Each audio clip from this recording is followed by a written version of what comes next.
Aujourd'hui, Destination Poitou vous emmène découvrir l'un des plus beaux villages de France, car nul besoin de faire des heures de route pour découvrir le plein de petites pépites. Aujourd'hui, on vous emmène à 50 km au nord-est de Poitiers. C'est là que se trouve une petite cité de caractère, Angles-sur-Langlin. Au programme de cette escapade, patrimoine, évasion, artisanat et activités hors du temps. Et pour débuter notre promenade au cœur d'Angles-sur-Langlin, on va retrouver Michel Rideau. Il est le président de l'association pour la sauvegarde et le rayonnement des jours d'Angles. Il va nous en dire plus sur cette charmante commune. On va le retrouver au bar Le Bellevue. Bonjour. Bonjour. Bonjour. Alors Michel, Angles-sur-Langlin, c'est une commune qui figure dans la liste des plus beaux villages de France. Qu'est-ce qui en fait cette particularité ? C'est parce que d'abord, il y a déjà beaucoup de petites rues qui n'ont pratiquement pas beaucoup évolué au fil du temps. Ces rues sont entourées évidemment de maisons qui sont aussi très anciennes. Ça se voit pas, mais elles ont été modernisées au fil du temps. Mais l'aspect extérieur est resté le même. Il y a beaucoup de choses qui sont de ce fait protégées. Moi, j'ai constaté, par exemple, dans les années, j'ai lu 1900, par exemple, il y avait déjà des touristes qui venaient ici, qui venaient faire des tours, des petites visites sur Langlin. Et c'est quoi l'histoire de cette commune, Angles-sur-Langlin ? Qu'est-ce qu'on pourrait raconter ? On peut raconter. Alors, on peut aussi dire. On va commencer à une époque très reculée. C'était la frise magdalénienne qui date de moins de 15 000 ans déjà. Et puis après, il y a eu le château. Il y a eu 3 châteaux en fait. Donc il y a une motte castrale qui ne se voit plus, qui date du 9e, 10e. Puis après le premier château en pierre qui lui date du 10e, 11e. Et puis en fait du 11e jusqu'au 18e, il y a le grand château qui est sur son éperon là. On voit toujours aujourd'hui. Qui attire un peu les gens. Et voilà. Et puis en plus de ça, ces familles, qui étaient la famille des Isambert, ont construit une partie du château et en même temps l'abbaye. C'est 2 branches. D'accord. Et l'abbaye a été faite 50 ans près, quoi. Voilà. Alors en plus de ça, ici le terrain il y a beaucoup de pierres. Dès que vous voulez creuser quelque chose, il y a du rocher. Et donc ça a entraîné des constructions de murets à travers les chemins et certaines parcelles comme en face là. Et ces parcelles, il y avait de la vigne qui était relativement renommée parce que Henri IV festoyait dans le coin, lui a offert un verre de vin, plusieurs verres certainement, et il a goûté, il a dit il est bon ce petit vin, il vient d'où ? On a dit il vient d'Angles, mais il dit je reprendrai bien de ce petit Anglois. Avec ces pierres, on a fait aussi des loges. Il y a plus de vignes, mais encore les loges. En fait, c'est une ville qui est restée un petit peu dans son jus, et c'est peut-être aussi ça qui attire les gens. Bah oui, il y a ça, oui. Vous, qu'est-ce qui vous plaît, à Angles-sur-Langlin ? À moi, alors, qui m'intéresse, j'ai toujours été intéressé par l'histoire, et là, je suis verni, disons, entre guillemets, parce que il y a de la préhistoire. Vous avez, après le Moyen-Âge, l'histoire, jusqu'à la Révolution, même après, il y a plein de choses. Si il y a une chose à découvrir, j'imagine que vous allez nous conseiller, en particulier, en priorité, peut-être d'aller découvrir le centre d'interprétation du Roc aux Sorciers ? Oui, ça, il y a un facsimilé, parce que vous ne verrez pas l'original, sauf si vous êtes archéologue ou c'est votre domaine. On va aller nous se rendre au centre d'interprétation du Roc aux Sorciers. Il se trouve non loin de la forteresse. Oui. C'est un lieu qui va nous permettre de remonter le temps, et c'est Laura Paris qui va nous faire découvrir tout ça. Et nous voici donc arrivés au Roc aux Sorciers. On va rejoindre Laura qui nous attend. Bonjour. Bonjour. Enchanté, Florian. Enchantée, Laura. Bon alors, on arrive au Roc aux Sorciers. On en a beaucoup entendu parler. C'est quoi concrètement le Roc aux Sorciers ? Le Roc aux Sorciers, c'est la plus grande frise de sculptée au monde qui a été découverte, qui date d'il y a 15 000 ans. D'accord. Donc un véritable voyage dans le temps. Ouais, c'est ça. Elle est où cette frise ? Alors là, on est au centre d'interprétation puisqu'on a accès uniquement à la réplique, mais le site originel se trouve en pied de falaise à Angles-sur-Langlin, à seulement 2 km de nous. Ok, bon ça, on peut pas y accéder, c'est interdit au public. C'est ça, c'est fermé pour des raisons de conservation et parce que le site n'est pas terminé dans les fouilles. Donc on y a trouvé une frise sculptée, mais aussi des outils, c'est ça ? Exactement. En fait, la particularité du Roc aux Sorciers, c'est étant un abri sous roche et non une grotte, on va y découvrir une occupation. C'est-à-dire qu'ils vont vivre à cet endroit, qu'ils vont donc décorer l'endroit où ils vivent, mais également réaliser des outils et de la parure. Donc des colliers, des bracelets. Ici, en fait, c'est une reproduction de ce qu'on voit là-bas, en gros. Exactement, c'est ça, tout à fait. À travers un petit parcours imagé, on reprend donc les 15 000 ans avec l'environnement, les animaux qu'on pouvait retrouver, l'ère glaciaire, et à travers une scénographie, un film projeté, on a la reconstitution de la frise et une frise tactile qu'on peut toucher. On peut aller voir ça ? Exactement, ouais. Comment on a trouvé le roc aux sorciers ? Alors, on découvre le roc aux sorciers parce qu'il y a des conditions favorables à une occupation. Contrairement aux grottes, comme je vous le disais, on va vivre à cet endroit. On a d'abord l'orientation plein sud qui est très importante puisqu'il y a 15 000 ans, on est à l'ère glaciaire. Et puis, on va retrouver la confluence de rivières qui se mélangent exactement à cet endroit, l'Anglin et la Gartempe. Il y a une personne qui a trouvé ça, j'imagine, de base. Alors tout d'abord, on a Lucien Rousseau qui lui va découvrir effectivement la partie d'occupation avec ces informations que je vous ai données. Et après, pour la découverte artistique, ce sont des femmes avec l'équipe de Suzanne Cassou de Saint-Mathurin en 1947 qui, elles, vont mettre à jour la frise sculptée. Qu'est-ce qui peut expliquer qu'on ait pu conserver des sculptures, des dessins aussi longtemps ? Alors, ce qui s'explique, c'est que on va avoir un effondrement. L'abri sous roche va s'effondrer et donc va venir ensevelir totalement la frise sculptée et va permettre une très bonne conservation des sculptures. Alors là, on est en train de déambuler donc sur ce site, sur le centre d'interprétation du roc aux sorciers. Qu'est-ce qu'on va pouvoir donc y découvrir sur ce chemin ? Sur le cheminement, on a tout l'environnement qui est repris avec les animaux qui sont présents, notamment essentiellement le renne puisqu'on est à l'ère glaciaire. Et puis on y découvre par exemple un homme qui est en train de tailler du silex puisque sur le site on va découvrir énormément d'outils, notamment ce silex qui est marron-brun par exemple. On va rentrer dans reproduction de ce qu'est le roc aux sorciers, le vrai ? Exactement, c'est ça. On a d'abord une première étape qui se passe à travers un film qui est projeté. Et donc là, on reprend les représentations et on explique un petit peu à quoi elles représentent. Et en extérieur, on a accès à un moulage qu'on peut toucher afin de sentir les gravures et les sculptures. D'accord. Ça, c'est un petit peu plus loin ? Oui, c'est ça. Donc les 20 mètres qui sont représentés. On a un moulage à base de résine qui a été réalisé dans les années 90. On a appliqué la résine à même le site originel. D'accord. Donc c'est une technique qui est plus utilisée puisqu'elle a tendance à abîmer les sites, mais ça nous donne exactement la même chose. Alors la couleur n'est pas exactement celle qu'on retrouve sur le site originel, mais c'est que nous, avec la lumière du soleil, si c'est trop blanc, on voit pas bien les représentations, et donc là, c'est pour permettre une meilleure visibilité de ce qu'on a. En train de chercher le bison. Il est sur la corniche. Ah oui, d'accord. Justement, alors là, c'est intéressant, ce panneau-là, parce qu'on voit très bien le cheval qui est représenté ici, la tête en bas, avec en fait 6 pattes qui montrent le mouvement du cheval. Et au-dessus, on a un bison qui est sur la corniche qui se voit moins bien, parce qu'en fait, on a l'effondrement qui est marqué à ce niveau-là. D'accord. Donc tout ce qui est ici a été très bien conservé, et ça, c'est resté un peu plus longtemps à l'air libre, donc ça a subi l'érosion. Et donc là, vous avez reproduit ces 20 mètres pour vraiment plonger les visiteurs comme s'ils étaient dans le site originel. Le site, justement, qui est à quelques kilomètres de nous, qu'est-ce qui va devenir ? Il va rester fermé indéfiniment ? Il y a un projet ? Alors, il y a des projets en cours, notamment le fait de reprendre des fouilles, puisque le site n'a été fouillé que de sa moitié. On a encore 20 mètres très certainement qui sont sous terre. Donc là, on a une archéologue qui est en charge du site qui s'appelle Geneviève Pinson. Alors, il n'y a pas de fouilles actuellement, mais il y a toujours des études, notamment sur le fait qu'on a un plafond qui est également sculpté, mais qu'on n'a pas aujourd'hui de présenter, puisqu'il est toujours en étude avec l'équipe de Madame Pinson. Donc ça, c'est aussi un projet qui est pour le centre d'interprétation, c'est la possibilité de présenter la nouvelle reconstitution qui sera agrémentée du plafond, donc de la totalité de ce qui est découvert actuellement. Et alors, j'imagine que si on veut venir découvrir le centre d'interprétation du roc aux sorciers, il y a des périodes très particulières ? C'est ça, tout à fait. On est ouvert en saison, donc de avril jusqu'à septembre, plus les vacances de la Toussaint.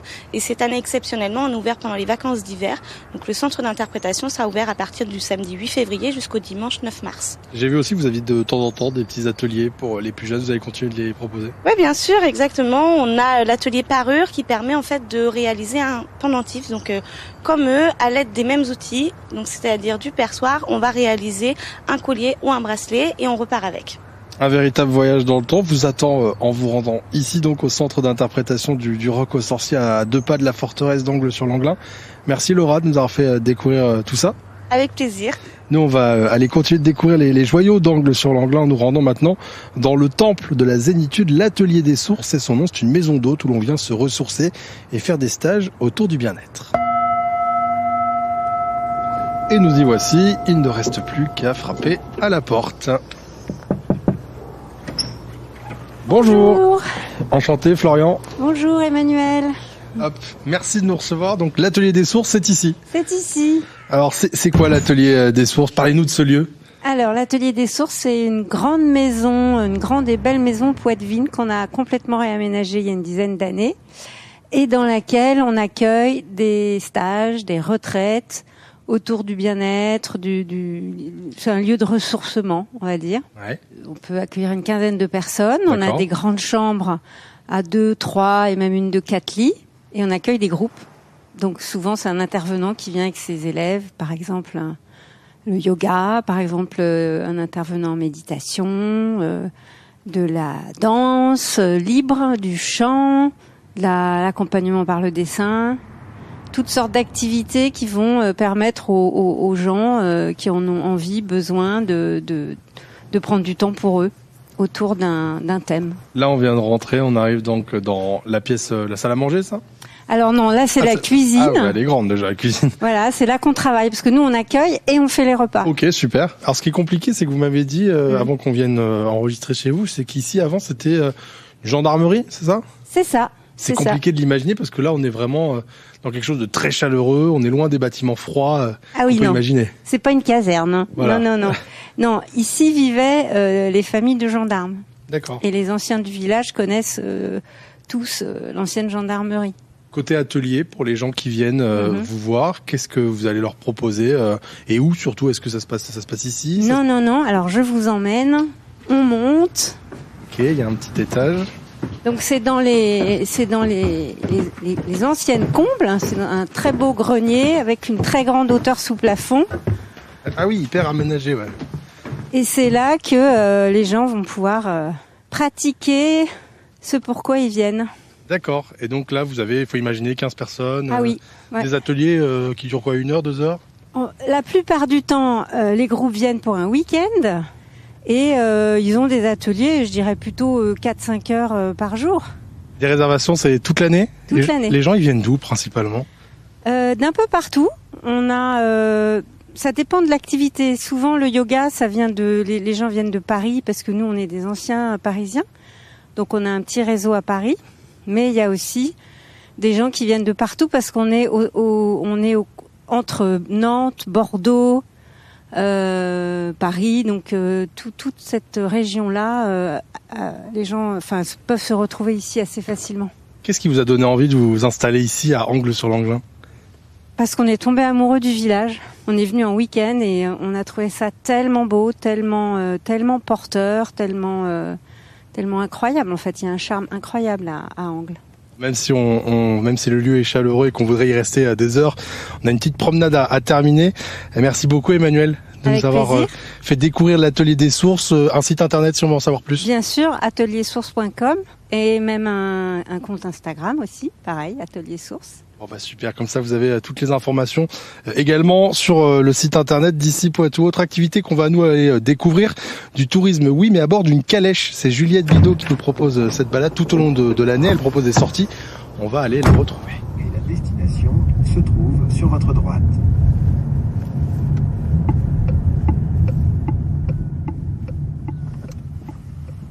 Bonjour. Bonjour, je suis Juliette, au pas de cadence les calèches à Angles-sur-Langlin. Je travaille dans le tourisme équestre. Merci de nous accueillir ici. Alors, vous faites découvrir la commune d'Angles-sur-Langlin à bord d'une calèche. Comment vous est venue cette idée? J'ai toujours été passionnée par le cheval. Et puis, je suis partie travailler hors de Angles. Et je crois que j'en ai eu marre de la ville. Et je me suis dit, mais il y a un super truc à faire à Angles. C'est magnifique. Et puis, c'est mon village de mon enfance. Donc, voilà, je me suis dit, pourquoi pas travailler différemment avec le cheval, autre que de proposer des balades à cheval. Là, il faut que ce soit convivial. Donc, je me suis dit, je vais proposer des balades en calèche avec beaucoup de gens dans ma calèche.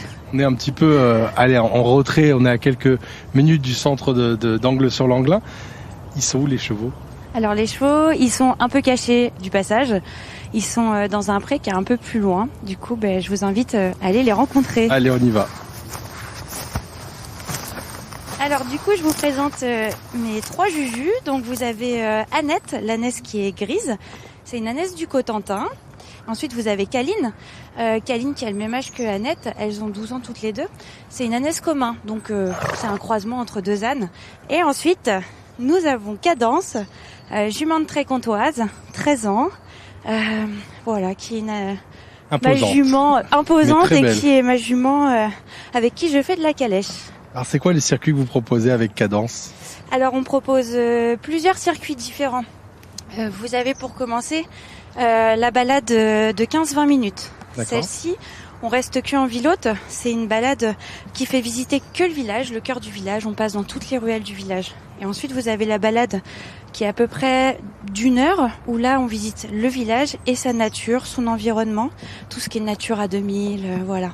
Et puis après, on a une balade pique-nique apéro calèche qui dure à peu près 2h30. Génial. Ça. Où on visite, c'est super sympa, où on visite le village, la nature, et vous avez un panier garni qui est compris dans la calèche, où ce sont des produits de la région, des régions 36, 37 et 86. Vous faites ça régulièrement, les promenades? Oui, beaucoup. Alors c'est une activité qui est énormément saisonnière. Ça commence à partir de mai et ça se termine au mois d'octobre. Et ensuite je reprends avec les balades de Noël. On fait aussi pour les associations, les mariages. Ouais, Voilà. donc là oui, un petit peu tout autour. Et puis Angles-sur-l'Anglin, plus beau village de France, j'imagine qu'il y a pas mal de gens Oui, qui sont de passage ici pour exactement. tous ces événements. Oui, Coucou oui. toi. C'est toi Cadence. Un petit mot à nous dire? Elle va manger le micro. Elle est partie pour manger le micro. Je suis pas sûr que ça plaise à tous les techniciens, mais bon, en tout cas, elle a quel âge? Vous m'avez dit 13 ans? Oui, elle a 13 ans, ouais. Oui, C'est oui. jeune encore ou pas pour un cheval? Oh oui. Un cheval, ça peut vivre longtemps, moins longtemps qu'un âne, mais ça peut vivre jusqu'à 25, 30 ans. Plus c'est bien dans sa tête, plus c'est entretenu, ça a une belle alimentation. Un travail aussi, parce que les chevaux de trait, ils ont besoin de travailler suivant leur masse, ils ont ça dans les gènes. Ça peut vivre très longtemps. Et surtout beaucoup d'amour aussi. Et c'est quoi votre quotidien tous les jours où vous sortez pas en calèche? Alors les jours où je sors pas en calèche, déjà c'est l'entretien du cheptel, donc voir s'il n'y a pas de bobos, regarder les clôtures, changer les de prairies, et puis aussi c'est préparer la publicité, faire la communication pour pouvoir communiquer et être prête pour reprendre la saison 2025 qui arrive. Bon, on va pas déranger Cadence plus longtemps. En tout cas, un grand merci à tous les deux. Avec ça plaisir. donne très envie de venir découvrir ça. Parce que j'ai vu que vous aviez une page Instagram. Exactement, j'ai une page Instagram au pas de cadence, page Facebook aussi. Vous pouvez réserver que par téléphone, Ok. mais après vous avez toutes les informations via les réseaux sociaux pour pouvoir réserver. Bon bah super. Nous, pour terminer notre escapade à Angles-sur-l'Anglin, c'est dans le cœur de ville qu'on va se rendre. La commune est connue pour son patrimoine bâti, mais également pour ses artisans. On a rendez-vous avec Valérie Baquet qui tient un atelier de couture sur mesure.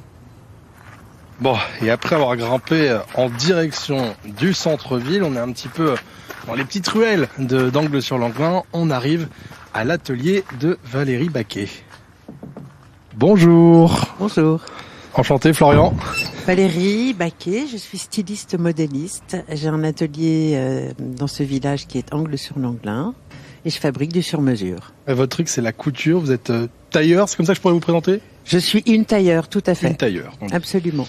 C'est quoi votre quotidien? Mon quotidien, c'est de couper, dessiner, coudre, épingler, regarder, observer, créer et nager quand il fait beau. Et là, tout ce qu'on voit ici, c'est vous qui l'avez réalisé, les différents vêtements qui sont... Tout ce qui est en vitrine, c'est vous? Et toutes les pièces sont uniques, car chaque personne que j'habille est unique. Ah, ça c'est bien dit. C'est quoi vous passez combien de temps sur une création? J'imagine que ça varie en fonction du type de pièce, mais... 45 ans de métier. 45 ans que vous faites ce métier. Toujours à Angles-sur-l'Anglin? Non, j'ai exercé en Normandie, au Sénégal. Et comment vous êtes retrouvé du coup à Angles-sur-l'Anglin quand on est passé L'amitié. D'accord, très bien. Et vous êtes donc aujourd'hui ici, votre clientèle, c'est essentiellement des touristes, c'est des gens qui habitent ici? Alors il y a effectivement des touristes, car c'est un des plus beaux villages de France, donc ça, c'est bien et tant mieux pour nous. Sinon, j'habille des Parisiens, des Tourangeaux, des Bordelais. Ça m'arrive d'exporter au-delà des frontières. Il y a Limoges, il y a Châteauroux, Non, j'habille globalement des gens un petit peu aux alentours d'ici et plus loin aussi. Qu'est-ce qui vous plaît à Angles-sur-l'Anglin? Parce que quand on arrive, vous êtes dans une petite ruelle, dans un petit renfoncement, il y a ce côté un petit peu caché. Alors ça me plaît beaucoup, d'être vivons bien et vivons cachés. J'ai du travail tout le temps. Donc c'est très bien que je sois dans une petite ruelle, bien éclairée, dans un bel atelier. Là, en ce moment, vous travaillez sur quoi? Je suis en train de faire un jean, de fabriquer un jean sur mesure. Ok. J'ai la chance de pouvoir travailler avec du jean tissé en France. Ok. Et là, donc là, il est sur l'étape on est à quelle étape? La création, la Il est en petits morceaux, il est découpé, Ah oui, il est là. entoilé, partiellement surjeté, et après je vais l'assembler. Là, vous en avez pour combien de temps? Il sera fini avant 16h. Ah oui, d'accord, oui. Non, je pensais que vous allez me dire plusieurs jours, oui, effectivement. Oui. Et là, au moment où on enregistre, il est 11h quasiment, donc ça va. Angles-sur-Langlin, vous voyez cette ville comment aujourd'hui? Est-ce que il y a de plus en plus de monde? Est-ce que elle vit assez? Est-ce qu'elle vit pas assez selon vous? Qu'est-ce qu'il faudrait changer à Angles? Il y a beaucoup de choses qui sont faites grâce aux associations, car le tissu associatif est vraiment important. Nous-mêmes, artisanes, venons de monter une association. Toutes les bonnes volontés sont les bienvenues. Les jeunes arrivent, des jeunes achètent des maisons, les enfants vont à l'école. Donc il faut que nous soyons tous actifs de façon à ce que ce village ne se meure pas, et il ne se meurt pas. Aujourd'hui, vous sentez qu'il y a toujours un véritable attrait pour Angles-sur-Langlin? Oui. Entre le Roc aux Sorciers, la forteresse, la rivière qui est pour nous un terrain de jeu magnifique, les vieilles pierres, oui. Bon, merci Valérie, on va refermer la porte de votre atelier, regagner gentiment Poitiers pour découvrir les autres numéros de Destination Poitou. Rendez-vous sur le site d'ici Poitou. D'ailleurs, vous pourrez y découvrir la destination du jour en vidéo. Cette semaine, Flavien et Giacobino m'ont accompagné à la technique. Un grand merci à eux. Quant à moi, je vous donne rendez-vous très bientôt pour un nouveau numéro de Destination Poitou.